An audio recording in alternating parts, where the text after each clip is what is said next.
The Tale of Two Bad Mice by Beatrix Potter. Once upon a time, there was a very beautiful doll's house. It was red brick, with white windows, and it had real muslin curtains, and a front door and a chimney. It belonged to two dolls called Lucinda and Jane. At least, it belonged to Lucinda, but she never ordered meals.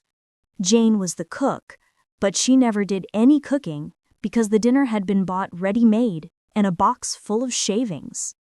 There were 2 red lobsters and a ham, a fish, a pudding, and some pears and oranges. They would not come off the plates, but they were extremely beautiful. One morning, Lucinda and Jane had gone out for a drive in the doll's perambulator. There was no one in the nursery, and it was very quiet. Presently, there was a little scuffling, scratching noise in a corner near the fireplace, where there was a hole under the skirting board. Tom Thumb put out his head for a moment, and then popped it in again. Tom Thumb was a mouse. A minute afterwards, Hunca-Munca, his wife, put her head out too, and when she saw that there was no one in the nursery, she ventured out on the oilcloth under the coal box. The doll's house stood at the other side of the fireplace. Tom Thumb and Hunca-Munca went cautiously across the hearthrug. They pushed the front door. It was not fast. Tom Thumb and Hunca-Munca went upstairs and peeped into the dining room. Then they squeaked with joy. Such a lovely dinner was laid out upon the table. There were tin spoons and lead knives and forks, and 2 dolly chairs, all so convenient. Tom Thumb set to work at once to carve the ham. It was a beautiful shiny yellow, streaked with red. The knife crumpled up and hurt him. He put his finger in his mouth. "It is not boiled enough. It is hard. You have a try, Hunca-Munca." Hunca-Munca stood up in her chair and chopped at the ham with another lead knife. "It's as hard as the hams at the cheesemonger's," said Hunca-Munca. The ham broke off the plate with a jerk and rolled under the table. "Let it alone," said Tom Thumb. "Give me some fish, Hunca-Munca." Hunca-Munca tried every tin spoon in turn. The fish was glued to the dish. Then Tom Thumb lost his temper. He put the ham in the middle of the floor and hit it with the tongs and the shovel. Bang, bang, smash, smash. The ham flew all into pieces, for underneath the shiny paint, it was made of nothing but plaster. Then there was no end to the rage and disappointment of Tom Thumb and Hunca-Munca. They broke up the pudding, the lobsters, the pears, and the oranges. As the fish would not come off the plate, they put it into the red-hot, crinkly paper fire in the kitchen, but it would not burn either. Tom Thumb went up the kitchen chimney and looked out at the top. There was no soot.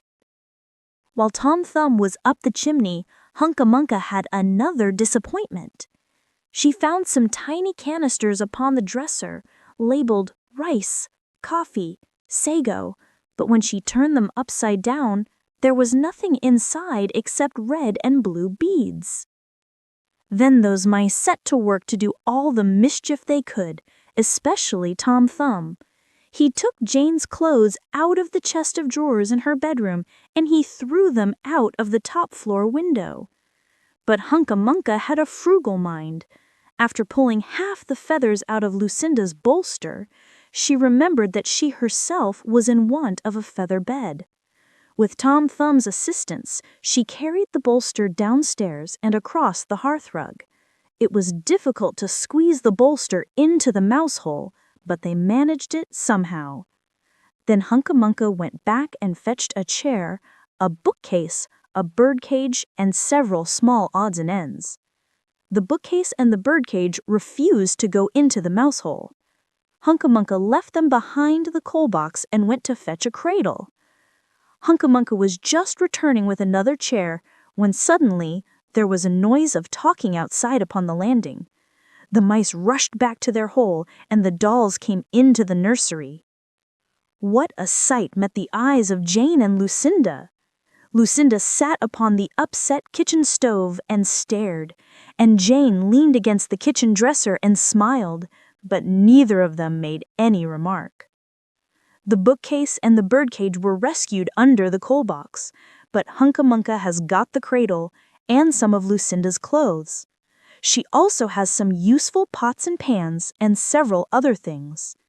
The little girl that the doll's house belonged to said, "I will get a doll dressed like a policeman." But the nurse said, "I will set a mousetrap." So that is the story of the two bad mice, but they were not so very, very naughty after all, because Tom Thumb paid for everything he broke.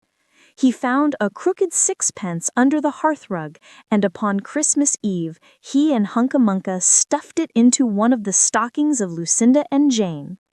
And very early every morning, before anybody is awake, Hunca-Munca comes with her dustpan and her broom to sweep the dolly's house.